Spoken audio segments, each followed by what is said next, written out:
The golden rays of the morning sun shine down on the Metal Echo's scrapyard, the soft light highlighting the piles of rusted metal, broken appliances, and forgotten dreams. Amidst the devastation and chaos, a graceful figure emerges. Troy, a sleek Morgan horse, once the pride of grand shows. Troy's glossy brown coat glistens in the sunlight, a reminder of the glory days he spent on stage. Troy's every step is light and confident, as if he were walking on lush green grass rather than rusted debris. After the death of his kind old master, Johnny, Troy was entrusted to Johnny's rough but kind brother, Jason. Jason is a quiet man. He lives a simple life, deeply attached to the Metal Echo's scrapyard for many years. His modest office, tucked away in a corner of the yard, is built from recycled wood and metal.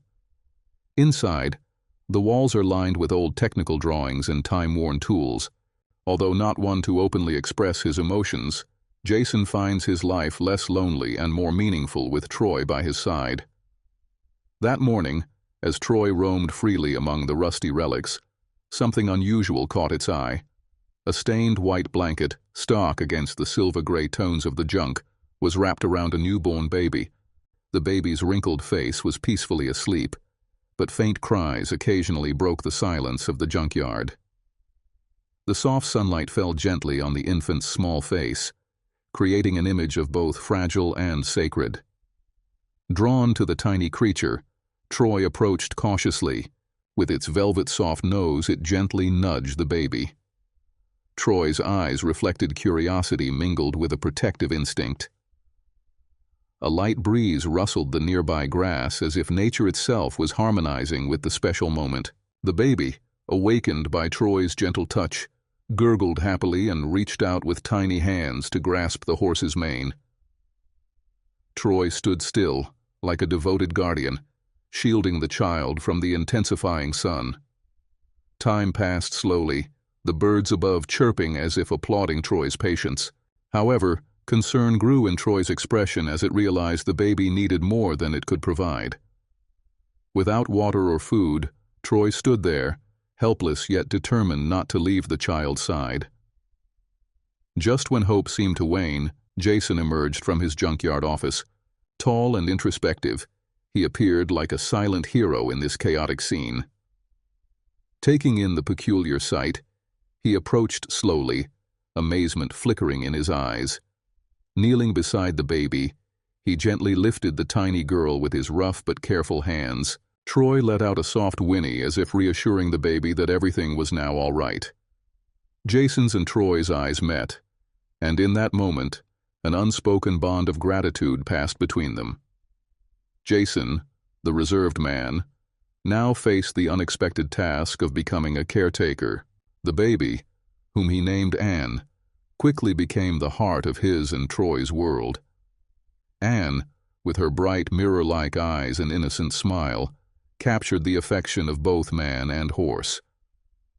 The story of the newborn saved by a horse spread rapidly throughout the small town of Harmony Pines, drawing everyone's attention. From elderly residents to young children, people flocked to the junkyard to see Anne and express their gratitude to Troy, the horse that had performed a miracle. Chief Dumas had made every effort to trace Anne's origins, but to no avail. Meanwhile, Jason, together with Troy, gradually learned how to nurture and care for Anne. In the early days, Jason struggled to learn how to mix formula, change diapers, and soothe the crying baby. Each time Anne cried, Troy would gently stand by, his kind eyes looking at her as if to comfort her and ease all her pain. Troy's gentle presence not only calmed the baby's cries but also helped Jason open up. The man who had once lived a reclusive life began talking more with the townspeople. Anne brought a miraculous change to Metal Echoes, transforming the scrapyard into a symbol of kindness and hope. Children from the area often came to play with Anne, bringing small gifts like candy or hand-knitted sweaters. Metal Echoes, once a place symbolizing decay, now shone as a beacon of love and connection. Every morning, sunlight still poured over the scrapyard. But now, It illuminated not just piles of rusty metal, but also spread hope through Anne's innocent laughter and Troy's dignified yet tender presence. At Metal Echoes, a hidden corner of a small town where time seemed to stand still, Jason discovered a new purpose in life. The scrapyard, located on the outskirts of town, was surrounded by low hills covered with shrubs, where the afternoon sun cast long shadows over the rusted metal heaps. The wind whistled through the gaps, blending with the clinking of metal, creating a strange yet serene soundtrack. Here, with the help of Mrs. Michael, a warm-eyed elderly woman, frail in appearance but full of vitality, Jason learned how to care for a child. Mrs. Michael lived in a small wooden house not far from the scrapyard, where the scent of toasted bread and mint tea always lingered in the air. Along Haven Road leading to her house, rows of ancient maple trees blazed red in the autumn, creating a picturesque natural scene. She was the one who taught Jason the magic of small things, how an old rocking chair could become a place to lull a child to sleep, or how to understand the language of a child's charmingly expressive gestures. Anne, a lively little girl, had become the heart of the once desolate scrapyard. Her pure laughter seemed to revive even the darkest corners, where forgotten trucks and rusty machinery lay abandoned. She spent her days exploring the treasures left behind, damaged tires and strange machine parts Jason was repairing. The clanging of metal, the chirping of distant birds, and the rustle of leaves underfoot created a setting both poetic and vibrant. One autumn afternoon, as golden sunlight filtered through the tree branches, Jason sat on the porch swing, gazing thoughtfully at Anne playing. She was engrossed in building a castle from scraps of wood and empty cans. A gentle breeze ruffled Anne's soft hair across her forehead, making Jason smile. Just then, an old, dusty pickup truck rolled to a stop at the gate. Its engine growled before falling silent, leaving a tense stillness in the air. A woman stepped out of the vehicle, her face etched with lines of time and worry. Her clothes, though simple, carried an air of neatness, as if she had tried her best to make a good impression. Her eyes, a mix of hope and fear, focused on Anne. "I heard there's a child who was found here." Her voice trembled, as if afraid the answer might shatter her hopes. Jason stood up, feeling his heart clench. He had grown accustomed to Anne's presence, to how she had turned this place into a real home. The thought of parting with her felt like losing a part of his soul. Yet, he invited the woman into the house, where the soft afternoon light streamed through the old windows, casting faint shadows on the walls. The woman introduced herself as Linda. As she shared her story, her voice was tinged with sorrow, each word heavy with regret. She spoke of a troubled youth, the despair she felt upon discovering her unplanned pregnancy, and the heartbreaking decision to leave her daughter behind. Linda explained that in a moment of desperation, she had left Anne at the scrapyard, hoping that fate would lead her to someone who could care for her better than Linda ever could. Jason looked deep into Linda's eyes, seeing the sincerity and pain she couldn't hide. Every word she spoke seemed to cut into his heart, leaving him unable to judge her. When Linda finished speaking, silence enveloped the room, broken only by the faint ticking of an old clock on the wall. Sheriff Dumas, a composed man with a silver beard and piercing eyes, emerged from behind. He explained that Linda's story had been verified and that she was indeed Anne's biological mother. However, he emphasized that the final decision rested with Jason, who had cared for Anne all this time. "You could fight to keep custody of her," Dumas said in a deep voice, "or you could give Linda a chance to be a mother." Jason stepped into his workshop, where dim light flickered from a dangling bulb. The space was filled with old tools and unfinished projects, a place that had witnessed countless nights of his labor, both to escape loneliness and to create a better world for Anne. He recalled moments when Anne's giggles echoed beside him, as she turned scraps into creations only a child could imagine. As the sun set, the sky transitioned from brilliant orange to deep purple. Jason stepped onto the porch, his face a mix of sorrow and determination. Linda sat on the steps, holding Anne in her arms. The little girl giggled, her tiny hands playing with the woman's hair. Jason approached, feeling his heart torn in two. "I can see that you love her," he said, his voice hoarse with emotion. "I won't stop you from being her mother. But promise me, if anything goes wrong, you'll come back. Anne will always have a home here." Linda nodded, tears streaming down her cheeks as the faint glow of streetlights began to illuminate the quiet scrapyard. A new chapter of Anne's life began, filled with promises and fresh hopes. Yet the Metal Echoes scrapyard, where broken pieces found value, would forever remain a part of her memories. Linda tearfully thanked him, promising to stay in touch and keep him updated on Anne's well-being. As she drove away with Anne sleeping peacefully in her arms, Jason felt a deep sadness but also a sense of peace.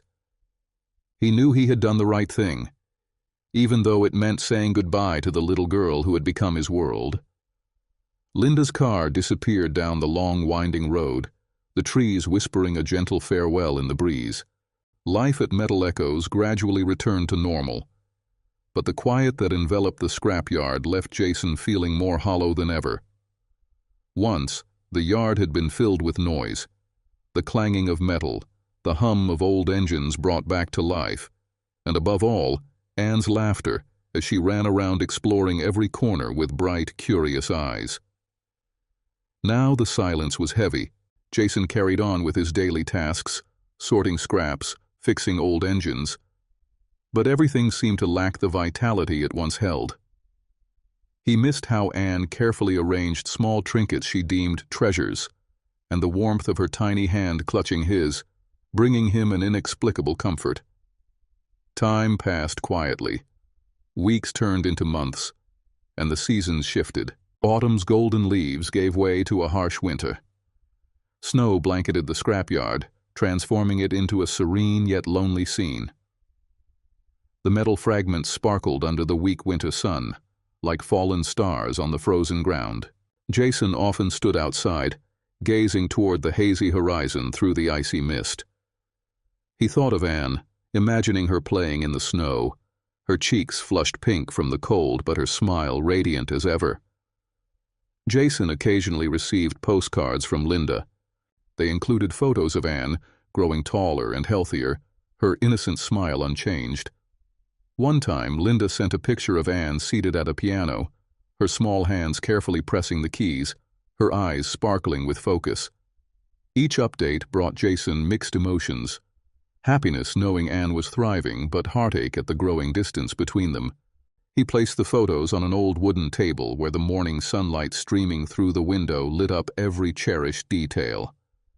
One evening, while sitting by the fireplace with a steaming cup of coffee, a sudden knock at the door startled Jason. The small, cozy room, warmed by the flickering firelight, seemed to tense up.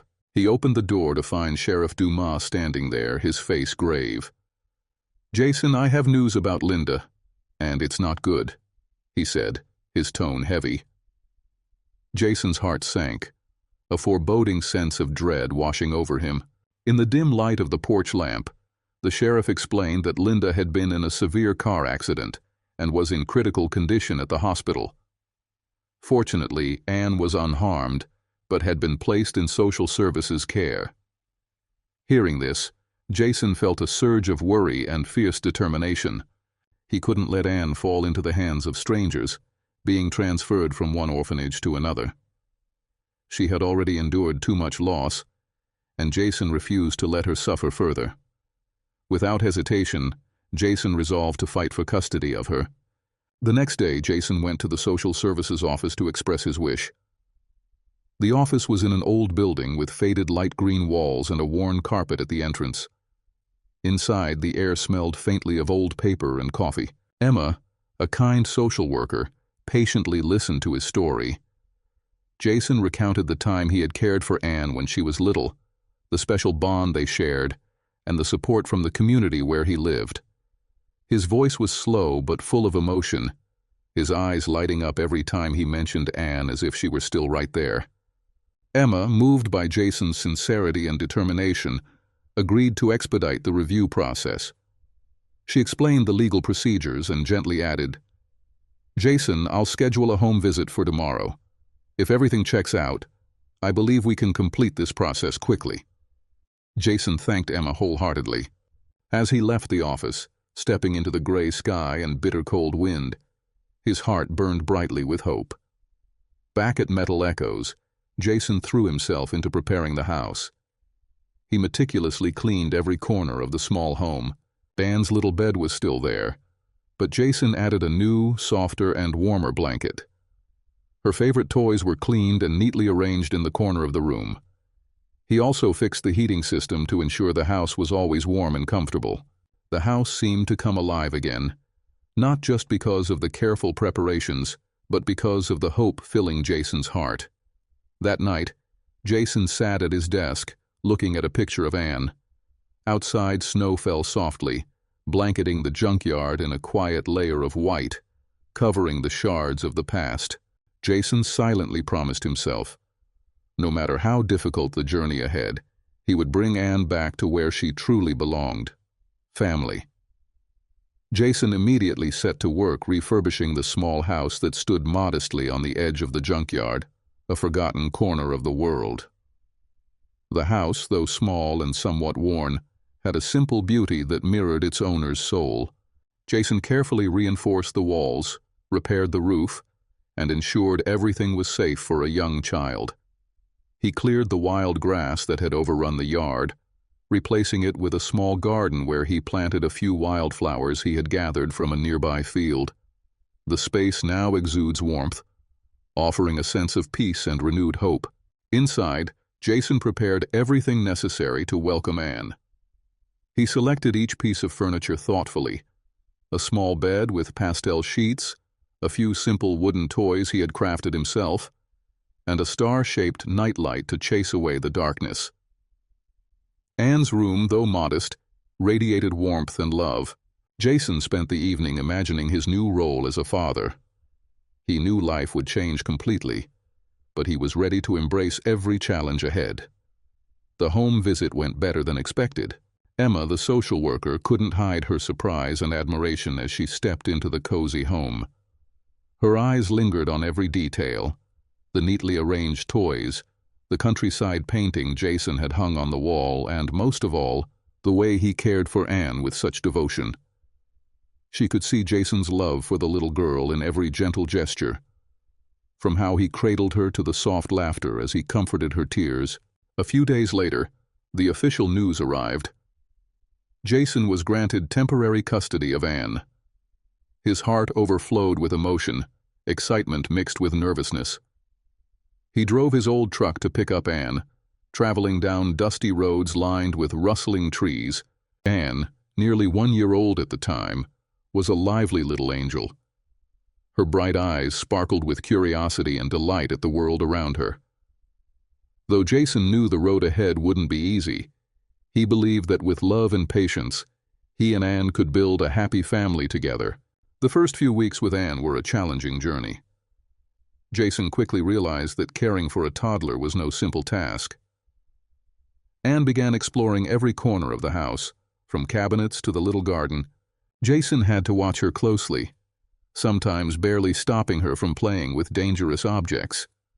Thankfully, Mrs. Michael, a kind neighbor, helped him through the toughest moments. She taught Jason how to potty train Anne, handle her temper tantrums, and even tell bedtime stories, a new routine that Anne grew to love dearly. Troy, Jason's loyal horse, quickly became an indispensable companion to Anne. Troy patiently endured Anne's attempts to climb onto his back like a rider, her small hands gripping his soft, silky coat tightly. He followed Anne closely as she ran around the scrapyard, always playing the role of a silent protector. Once, Jason saw Anne soundly asleep next to Troy under the shade of a large tree, and the sight filled his heart with joy and contentment. Life with Anne, though challenging, brought unexpected joys. Jason discovered a side of himself he had never explored, a loving and playful aspect. He often sang silly songs to make Anne laugh, built small forts from scraps, and read fairy tales in exaggerated tones that sent her into fits of giggles. Anne grew up in the free-spirited environment of the scrapyard, her vivid imagination fueled by the old, discarded items she discovered.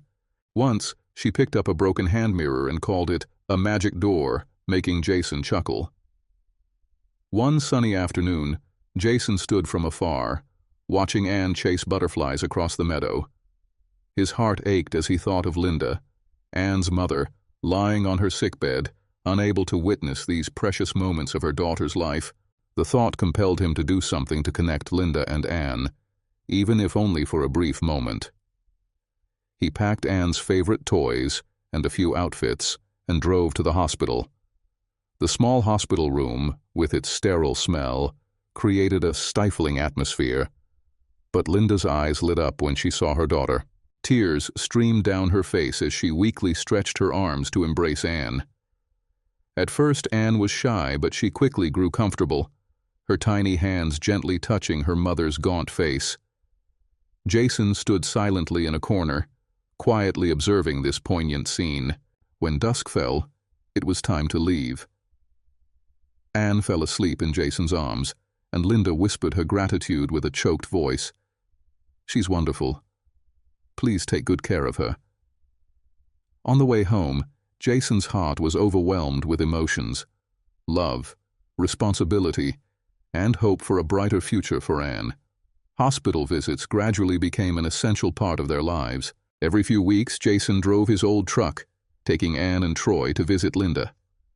The road to the hospital, though not far, always carried a strange stillness. Trees swayed gently in the wind on either side, and the lush green grass seemed to soothe Jason's worries. The hospital, nestled in the heart of the city, exuded a calmness that contrasted with the bustling streets outside.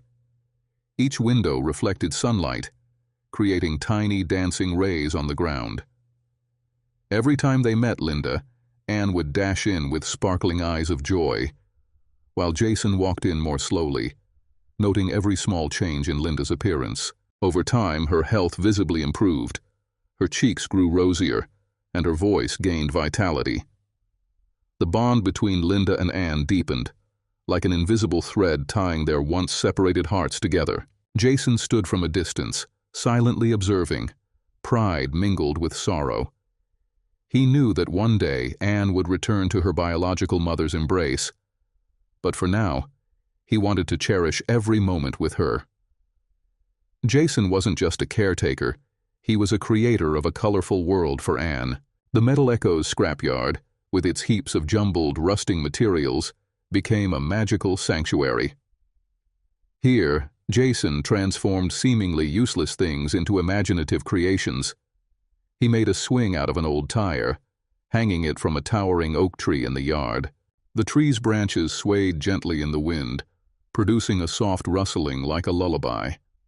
A playhouse constructed from wooden pallets was set up in the corner, where Anne often hid to plan her adventures. A sandbox crafted from an old truck bed, filled with fine white sand, became the place where Anne and Troy built massive sand castles together. In his workshop, Jason spent time teaching Anne about tools and different types of metals. She eagerly listened, her round eyes wide with curiosity whenever Jason shared stories about the history of the old items they found. Once he pointed to a rusty oil lamp and told her it had once illuminated a small house where a family gathered together. To Anne, every object became a piece of a puzzle, inspiring her to weave vibrant tales of magical worlds. Anne was an imaginative little girl. The scrapyard, with its piles of scattered materials, became an ideal world of adventure. She climbed heaps of metal, searched the soil for treasures, and happily returned with the small trinkets she collected. A shard of broken mirror, a bent tin box, or even just a piece of shiny copper wire. Troy, her loyal horse, was always by her side, a silent bodyguard, protecting her on every adventure.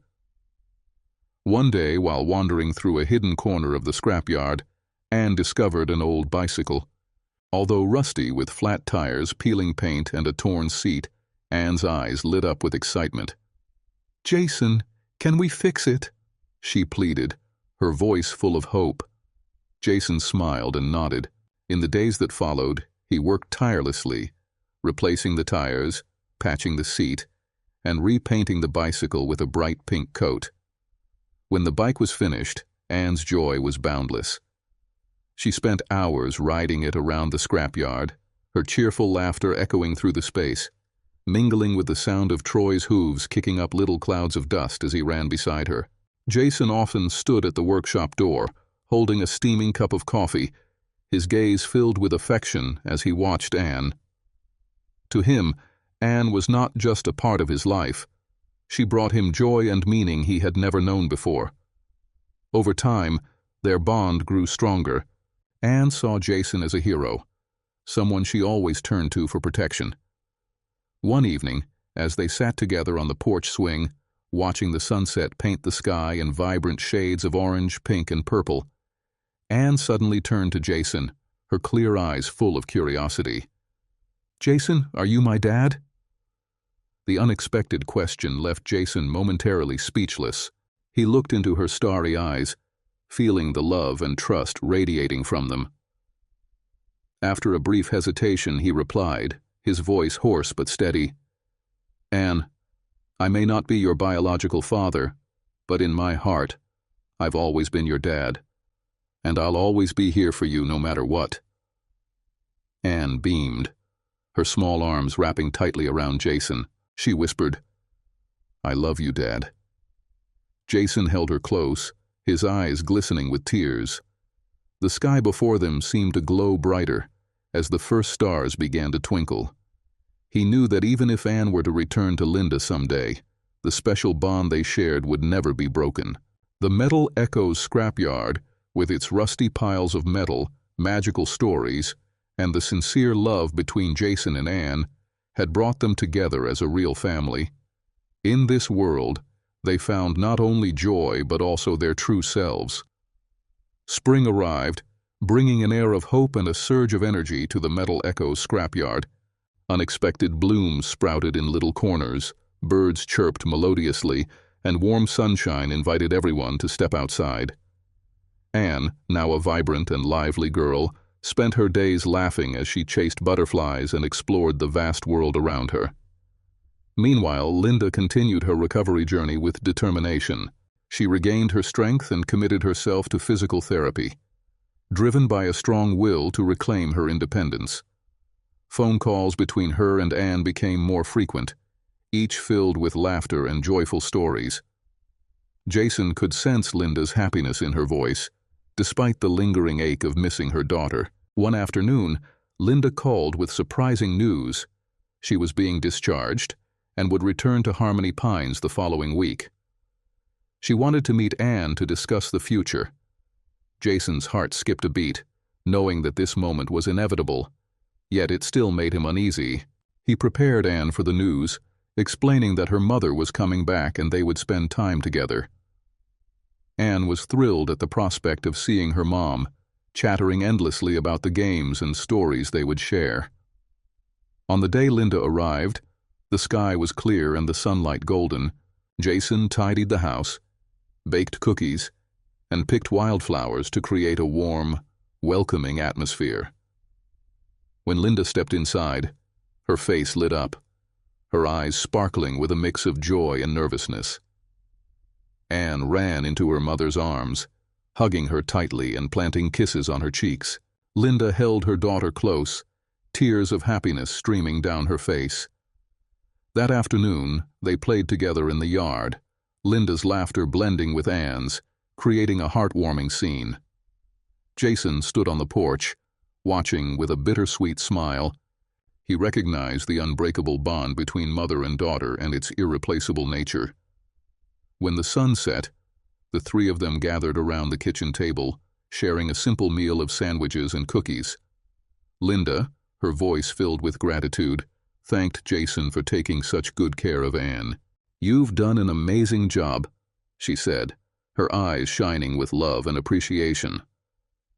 Finally, Linda brought up the topic Jason had anticipated. "Jason, I want Anne to live with me." She continued with a determined voice, "I'm ready to be her mother and give her the life she deserves." Despite his heartbreak, Jason knew it was the right decision. He replied softly, "I understand, Linda. I want what's best for Anne, and that's being with you." The two of them worked together to arrange the transition, visitation rights, and all necessary paperwork. As Linda and Anne prepared to leave, Anne clung tightly to Jason, tears streaming down her face. "I don't want to leave you, Daddy," she cried. Jason hugged her tightly, reassuring her, "You'll be with your mom, and I'll always be here. You can visit any time you want." He kissed her forehead, his heart breaking as he watched Linda and Anne drive away, their car disappearing into the evening glow. Silence enveloped the Metal Echo's junkyard, creating an oppressive stillness. The days following their departure were the hardest for Jason, as the house was void of Anne's laughter, leaving a heavy emptiness in his heart. Even Troy seemed to sense the sorrow, losing his usual cheerfulness. The place that once thrived with joy and adventures now felt empty and lifeless. Jason threw himself into work to ease the pain. In his workshop, surrounded by familiar tools and spare parts, the clinking of metal provided some fleeting comfort. Yet, even in his busyness, the image of Anne was vivid in his mind, her laughter echoing in his memories. He kept his promise to Linda, making time to see Anne every weekend. Each time Anne visited the junkyard, her face lit up with joy. The weekends became special moments filled with laughter, games, and endless adventures. They explored the junkyard together, built forts, rode bikes on dusty trails, and shared stories under the old oak tree. Troy, rejuvenated, joined in the fun, his tail wagging endlessly. During the week, Jason would drive into town to visit Anne at Linda's small apartment. He helped with shopping and chores, and spent time playing with Anne. Watching Linda grow into a loving and attentive mother filled Jason with pride. Yet he longed for the days when Anne was always by his side, remembering bedtime stories, warm morning hugs, and the sense of being needed as a father. One evening, as Jason sat on the porch watching the sunset, he came to a profound realization about the true meaning of family. Family wasn't just about blood ties, but about love, loyalty, and shared experiences that brought people together. Linda and Anne had given him a family he never thought he'd have, filling his life with unexpected joy and fulfillment. Although Jason's role in Anne's life had changed, he remained her father, the one who loved, protected, and stood by her through everything. As Anne grew into a smart, independent young woman, she often returned to Metal Echoes, a place full of cherished memories where she could be her true self. Jason, in every moment, watched her grow with a deep sense of gratitude for the incredible gift life had given him. A second chance to be a father, the Metal Echoes junkyard, and an abandoned child taught Jason the true meaning of love, family, and the extraordinary power of human connection. We hope Jason, Anne, and Troy's emotional journey brought you moments of reflection and inspiration. Love, sacrifice, and miracles are ever present in life. Sometimes all it takes is pausing to appreciate them. If you enjoyed this story, feel free to leave your thoughts in the comments. Do you have ideas or lessons from the story that you'd like to share? Don't hesitate. We'd love to hear from you. Also, don't forget to like and share this story with friends and family to spread its positive message. Follow us to ensure you don't miss out on more wonderful stories to come. Thank you and see you next time.